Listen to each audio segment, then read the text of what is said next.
So hello friends, तो कैसे हैं आप लोग। आई होप कि अच्छे होंगे। So I am very excited to be here because today's topic is structural organisation in animals. प्राणियों में संरचनात्मक संगठन यानी संरचनाओं का संगठन मनुष्य या जीव में। सो आइए जानते हैं इसके बारे में बीफ में। तो प्राणियों में संरचनात्मक संगठन यानी संरचनाओं का संगठन से किस प्रकार से एक मनुष्य जीव का निर्माण होता है। तो जैसे कि आप लोग जानते हैं कि यूनिट ऑफ लाइफ जो होती है वो होती है अपनी सेल। तो आइए सेल के बारे में पहले हम लोग जानते हैं कि सेल, इसे हम लोग पहले बता देंगे, इसको बिल्कुल बेसिक से पढ़ेंगे। आज के टॉपिक में बस सिर्फ ये जानेंगे कि हम लोग इसमें क्या क्या पढ़ाएंगे और आगे क्या क्या पढ़ेंगे। सो आज हम लोग सिर्फ इसी के बारे में बताएंगे कि इस चैप्टर में हम लोग क्या क्या पढ़ेंगे। तो पहले डालते हैं कोशिका या सेल। कोशिका अपनी दो प्रकार की होती है, एक कोशिकीय और बहुकोशिकीय। बहुकोशिकीय हम लोग ज़्यादा से ज़्यादा बोल कर समझेंगे और जो ज़्यादा ही इम्पोर्टेंट पॉइंट्स होंगे उनको ही हम नोट डाउन करेंगे यहाँ पे। और ज़्यादा से ज़्यादा हम लोग जो होंगे हाईलाइटेड पॉइंट ही नोट करेंगे और बाकी के हम जो होगा बोल के बताएंगे। तो जैसा कि मैंने बताया, जो प्राणियों का शरीर, जो अपना एक जीव का शरीर होता है वो कोशिकाओं से मिलकर बना होता है। ये एक डिवीज़न ऑफ लेबर होती है जिसे हम लोग हिंदी में श्रम विभाजन कहते हैं। इस प्रक्रिया को फॉलो करके हमारे एक पूरे शरीर का निर्माण होता है। उसके बारे में भी हम आपको ब्रीफ में बताएंगे। तो अपनी जो यूनिट ऑफ लाइफ होती है, जीवन की इकाई, वो होती है कोशिका। तो कोशिकाएं दो प्रकार की होती हैं, यूनिसेलुलर एंड मल्टीसेलुलर। तो यूनिसेलुलर में क्या है कि एक कोशिकाई से ही हमारे जनन, श्वसन, पाचन सारी क्रियाएं एक कोशिकाएं में ही संपन्न होती हैं। तो उसमें ये लेबर ऑफ डिवीज़न या डिवीज़न ऑफ लेबर नहीं चलती है, मतलब प्रोसेस नहीं होती है। ये सिर्फ बहुकोशिकीय कोशिकाओं में ही या मल्टी सेलुलर में ही फॉलो होती है। तो हम लोग जैसे कि बता रहे हैं कि इसमें जनन, श्वसन एंड पाचन, ये सारी क्रियाएं एक कोशिका के द्वारा ही संपन्न होती हैं। और मल्टी सेलुलर में क्या होता है, मल्टी सेलुलर में कि बहुत सारी कोशिकाएं मिलकर, जैसे कि बहुत सारी कोशिकाएं मिलकर ऊतक का निर्माण करती हैं, ऊतक।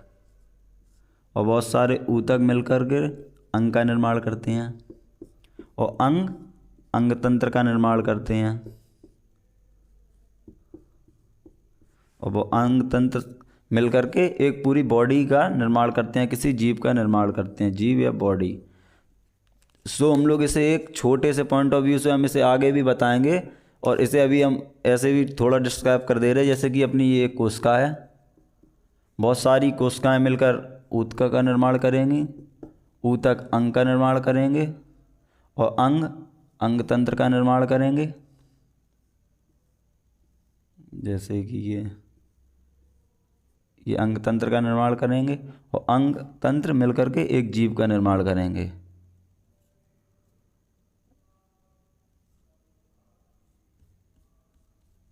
सो let's come out the topic. So इस वीडियो में बताना चाहूँगा कि ये जो चैप्टर है अपना कोष प्राणियों में संरचनात्मक संगठन, ये टोटली बेस्ड है अपना ऊतक पर।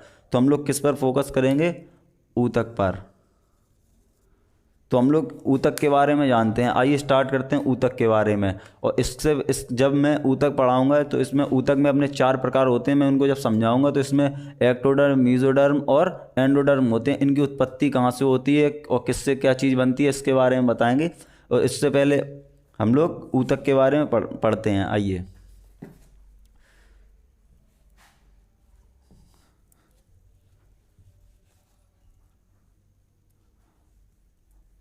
तो ऊतक के बारे में हम लोग जानते हैं कि जैसे कि अभी मैंने आपको बताया कि बहुत सारी कोशिकाएं मिलकर के ऊतक का निर्माण करती हैं। बहुत सारी कोशिकाएं मिलकर के ऊतक का निर्माण करती हैं। तो हम लोग हेडिंग डालते हैं टिश्यूज़ या ऊतक, टिश्यूज़। तो मैंने बताया बहुत सारी कोशिकाएं मिलकर ऊतक का निर्माण करती हैं। तो इसकी प्रोसेस को समझते हैं। डेफिनेशन अभी मैं नोट डाउन करूंगा, लेकिन उससे पहले इसकी प्रोसेस को समझते हैं। मैंने बोला जैसे कि बहुत सारी कोशिकाएं मिलकर ऊतक का निर्माण करती हैं। तो जैसे कि ये एक कोशिका है, ये कोशिकाएं कई कोशिकाएं मिलकर, जैसे ये कोशिकाएं मिलकर के एक ऊतक का निर्माण करती हैं। तो जो ये कोशिकाएं हैं, इनके बीच एक इंट्रासेलुलर या बोलें तो एक मैट्रिक्स ऊतक द्रव पाया जाता है। ये जो द्रव पाया जाता है इंट्रासेलुलर या मैट्रिक्स, ये स्वयं कोशिका ही स्रावित करती हैं। तो इन कोशिकाओं की वजह से ही ये आपस में बहुत टाइटली जुड़े रहते हैं, बॉन्ड के द्वारा एक टाइटली जुड़े रहते हैं इस द्रव की वजह से ही। तो इस द्रव को हम लोग बोलते हैं ऊतक द्रव। जो ये द्रव होता है ये कैसा दिखाई देता है, ये जेली के समान या अर्ध तरल के समान दिखाई देता है, हाफ मैट्रिक्स या जेली टाइप दिखाई देता है ये द्रव। तो ये टाइट से जुड़े रहते हैं और निर्माण करते हैं ऊतक का। तो इसे ही हम बोलते हैं ऊतक द्रव। अब ऊतक द्रव में क्या क्या पाया जाता है? इस द्रव में पाया जाता है रुधिर एवं लिम्फ कोशिकाओं का जाल। तो इसमें क्या पाया जाता है? इस द्रव में रुधिर एवं लिम्फ कोशिकाओं का जाल। तो इस जाल में जो रुधिर एवं लिम्फ कोशिकाओं का जो जाल पाया जाता है, इनसे रुधिर एवं लिम्फ कोशिकाओं से प्लाज्मा का कुछ अंश रिस कर बाहर निकलता है। जैसे कि मैंने बोला अभी इन कोशिकाओं से ये स्वयं एक इंट्रासेलुलर मटेरियल निकल रहा है, उसी तरह से सेम रुधिर की और लिम्फ कोशिकाओं का जाल होता है इन कोशिकाओं से। जैसे ये रुधिर है और ये लिम्फ है, जो इनसे जो कोशिकाएं निकली होती हैं, जो और ये कोशिका है, तो ये इनसे कोशिकाएं निकली होती हैं ऐसी। तो इनसे ही रिस करके प्लाज्मा का कुछ अंश निकलता रहता है। तो जो ये प्लाज्मा का जो कुछ अंश होता है, इसमें क्या क्या पाया जाता है? इसमें पोषक पदार्थ मिलते हैं। पोषक पदार्थ, जो ये पोषक पदार्थ होते हैं, इन्हें हमारी बॉडी की जो सेल्स होती हैं, कोशिकाएं होती हैं, वो ग्रहण करती हैं। और इसमें क्या क्या होता है? अमीनो अम्ल, ग्लूकोज, हार्मोन्स और विटामिन्स एंड और भी चीज़ें होती हैं जो हमारी कोशिकाएं ग्रहण कर लेती हैं। और जो अपशिष्ट उपापचयी पदार्थ होते हैं, जो वेस्ट मटेरियल होता है, वो जैसे कि नाइट्रोजनी पदार्थ, कार्बन डाइऑक्साइड, CO2, ये होते हैं वेस्टेज पदार्थ। इन्हें हमारी कोशिकाएं ग्रहण नहीं करती हैं और वापस इन्हीं में भेज देती हैं। जो अपशिष्ट होती हैं, अपशिष्ट पदार्थ या वेस्ट मटेरियल पदार्थ या वेस्ट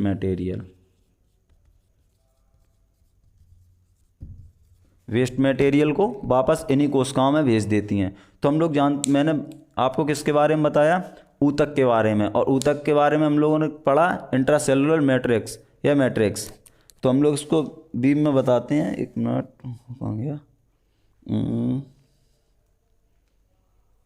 कहाँ गया वेट। हाँ, तो अब आइए डेफिनेशन को नोट डाउन कर लेते हैं ऊतक के बारे में।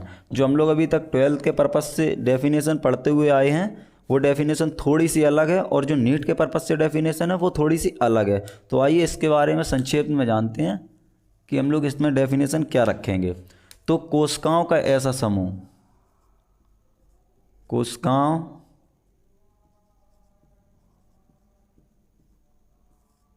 का ऐसा समूह।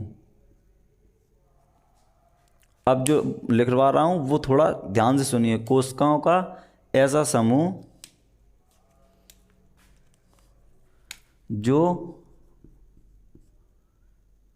कार्य एवं संरचना,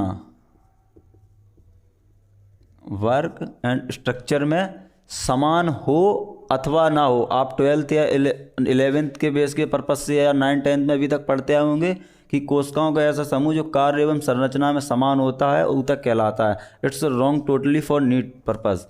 इसमें हम लोग क्या बता रहे हैं चाहे कोशिकाओं का ऐसा समूह जो कार्य एवं संरचना में समान हो अथवा ना हो, अब जो मैं बोल रहा हूँ ये हाईलाइटेड पॉइंट है।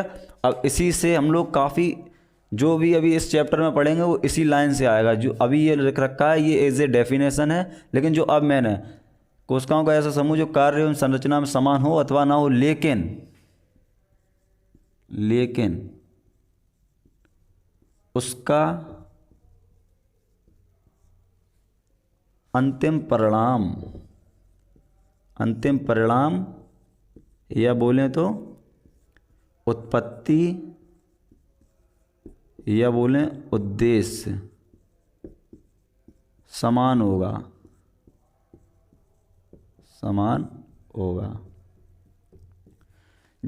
जैसे कि मैंने अभी बताया कि अभी आपको बोला था मैंने डिवीज़न ऑफ लेबर, जैसे श्रम विभाजन होता है तो अगर 10 लोग मिलकर के एक काम को कर रहे हैं तो वो शायद उतने अच्छे से नहीं हो सकता, लेकिन एक काम अलग अलग काम को 10 लोग अलग अलग तरह से कर रहे हैं तो वो काम ज़्यादा अच्छे से हो पाएगा, 10 लोग ज़्यादा अच्छे से ध्यान रख पाएंगे उसका। और 10 लोग मिलकर एक ही काम को कर रहे हैं तो शायद वो 9 काम बिगड़ जाएं, जो एक काम अच्छा हो सकता है लेकिन 9 खराब हो सकते हैं। उसी तरह से इसमें होता है, जो इसका अंतिम परिणाम या उत्पत्ति या उद्देश्य है वो समान होगा। जैसे कि कोशिकाओं का कार्य है ऊतक बनाना, कोशिकाएं ने बहुत सारी कोशिकाएं कलेक्ट हुई, उन्होंने स्पेशलाइज किया टिश्यू को, टिश्यूज स्पेशलाइज हुए, उन्होंने ऑर्गन को स्पेशलाइज किया, ऑर्गन स्पेशलाइज होके एक ऑर्गेनिक सिस्टम को स्पेशलाइज किया, और इसी तरह से एक मनुष्य या बोले तो एक एनिमल का निर्माण हुआ।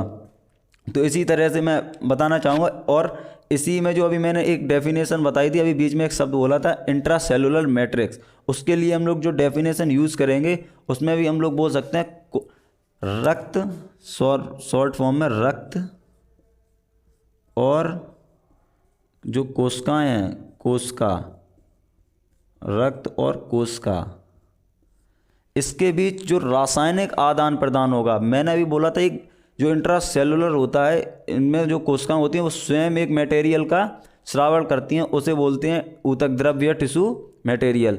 तो उसी तरह से रक्त और कोशिका में जो रासायनिक संगठन बनाए रखती हैं, इस कोशिका में जो होता है रक्त और कोशिका के बीच जो रासायनिक पदार्थों का मतलब एक्सचेंज होता है, विनिमय होता है, वो रक्त और कोशिका, यही इंट्रासेलुलर के लिए शॉर्ट डेफिनेशन है। जैसे कि ये अपन रक्त और कोशिका, इनके बीच आदान प्रदान ही इंट्रासेलुलर के द्वारा होता है। और इसमें जो पोषक पदार्थ होते हैं अपने, वो हमने आपको बताई दिए, जैसे ग्लूकोज, अमीनो अम्ल और हार्मोन्स और विटामिन्स, और जो नाइट्रोजन पदार्थ हैं carbon dioxide, nitrogen oxidase all. So आइए जानते हैं इसके बारे में आगे। सो इसे इरेज कर लेते हैं। आई होप आपने नोट डाउन कर लिया होगा। मैं बहुत कम से कम लिखाऊंगा, लेकिन आपको बता के और समझा के देने की कोशिश ज़्यादा करूंगा।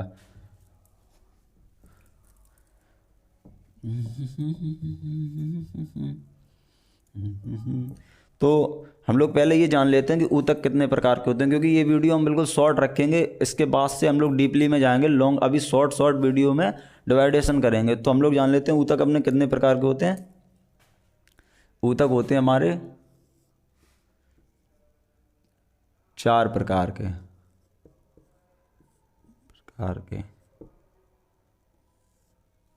फर्स्ट कौन सा होता है? एपिथेलियम टिश्यू या उपकला ऊतक। अभी हो सकता है मैं इसे ज़्यादा डिस्क्राइब ना कर पा रहा हूँ, लेकिन जो हम लोग वीडियो पढ़ेंगे आगे, छोटा वीडियो, इसका पर्पज़ ये शॉर्ट वीडियो, इसे लॉन्ग टर्म के लिए हम लोग अभी पढ़ेंगे, इसलिए अभी मैं इसमें बता दे रहा हूँ इसमें क्या क्या होता है और किस तरह से हम लोग इसे फॉलो करेंगे। तो यहाँ पे एक मिनट, अरे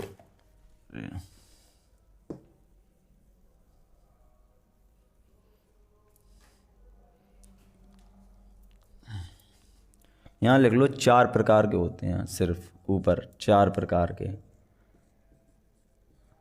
और यहाँ लिख लो ऊतक, कार्य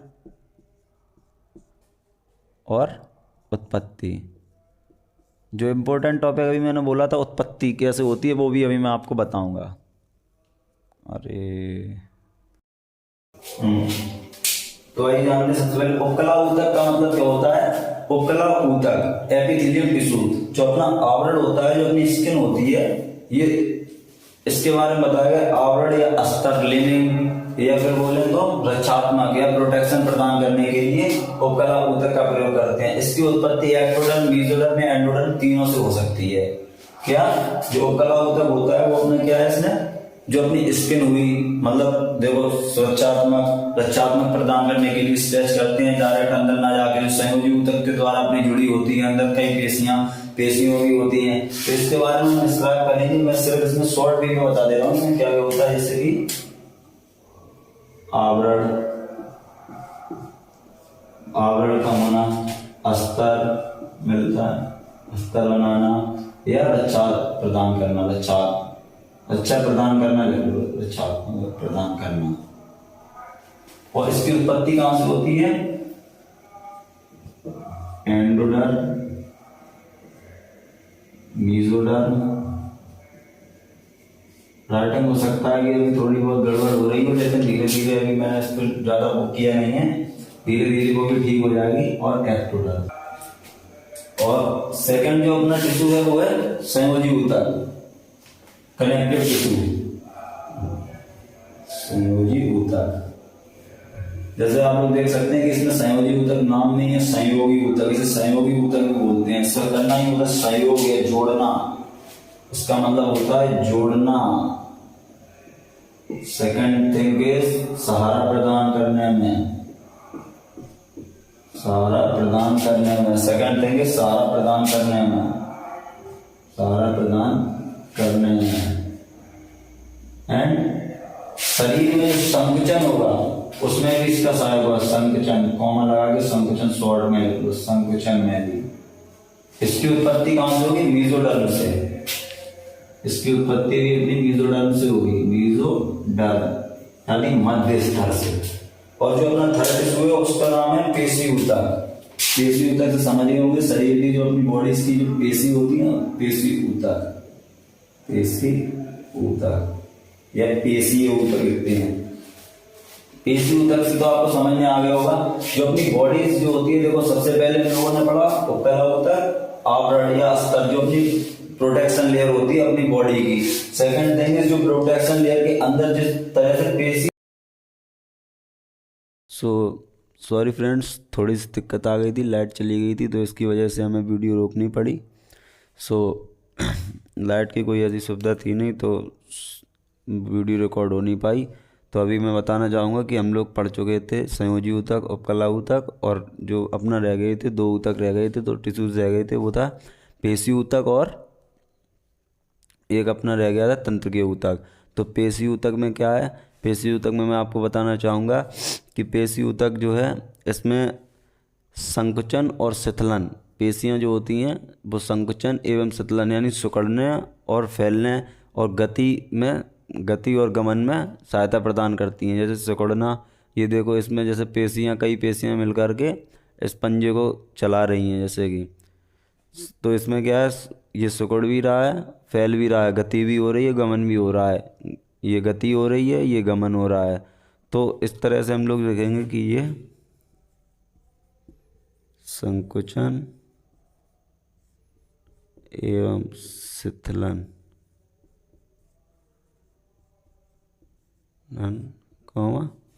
गति व गमन में सहायक।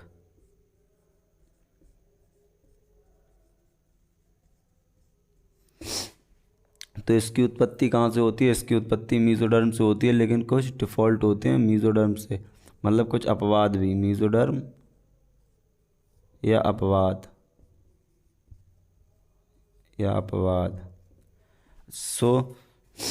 अपना जो लास्ट ऊतक रह गया, जो लास्ट टिश्यू है, वो रह गया तंत्रिकीय ऊतक। तो तंत्रिकीय ऊतक में हम लोग जानते हैं, लिख लेते हैं, रिंग तंत्र,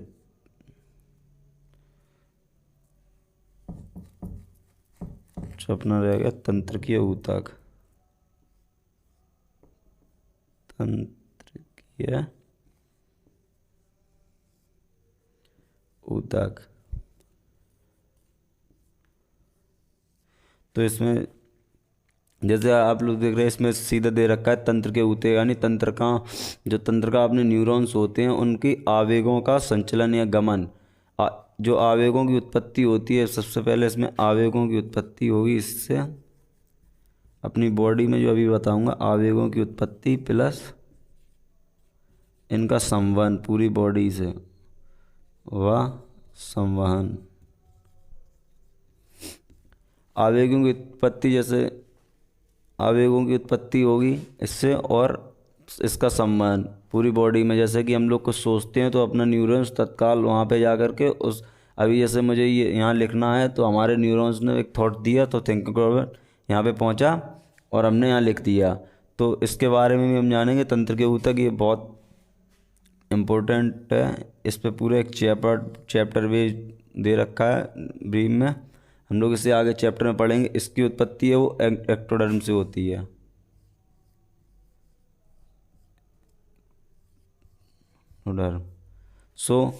आशा करता हूँ कि आप लोगों ने नोट कर लिया होगा। मैं छोटी सी चीज़ बताना चाहूँगा, इसके लिए मैं ये रेस करना चाहूँगा, आप नोट कर लीजिए वीडियो पॉज करके। मैं एक चीज़ बताना चाहूँगा, इन सभी की उत्पत्ति कैसे और कहाँ से होती है।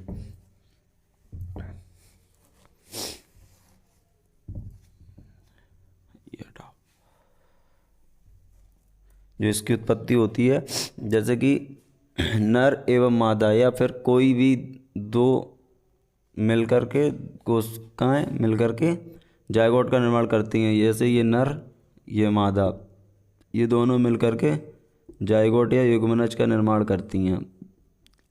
जायगोट या युग्मनज का निर्माण करती हैं। ये युग्मनज आगे चल के और अपनी प्रोसेस करता है और कई भागों में विभाजित होता रहता है।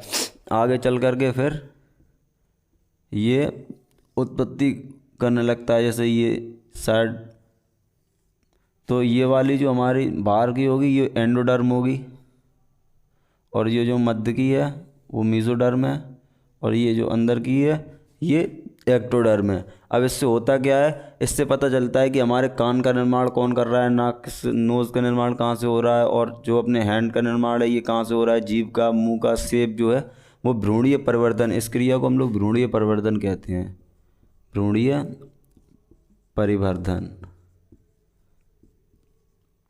इसी में मैं एक चीज़ और बता देता हूँ आपको, आप जैसे समझ गए होंगे, तो इसमें एक चीज़ और बताना चाहूँगा। अभी मैंने एक बोला था लेबर ऑफ डिवीज़न या डिवीज़न ऑफ लेबर, श्रम विभाजन मैंने बताया था। श्रम विभाजन का मतलब होता है कई कोशिकाएं मिलकर ऊतक का निर्माण करती हैं। ऊतक मिलकर के, जैसे ये कोशिका है, इसने निर्माण किया ऊतक का, ऊतक ने अंग का, और अंग ने अंगतंत्र का। इसी तरह से एक जीव का निर्माण हुआ। तो ये कोशिकाएं अलग अलग अपनी भूमिकाएं निभा रही हैं। ये कोशिका डायरेक्ट अंग नहीं बना सकती, और ये ऊतक मिलकर के डायरेक्ट एक जीव नहीं बना सकता। इसी को हम लोग बोलते हैं division of labour, division of labour. आशा करता हूँ कि आपको वीडियो अच्छी लगेगी, और मेरा नाम है दीपांशु भदौरी। मिलते हैं नेक्स्ट वीडियो में। Thank you.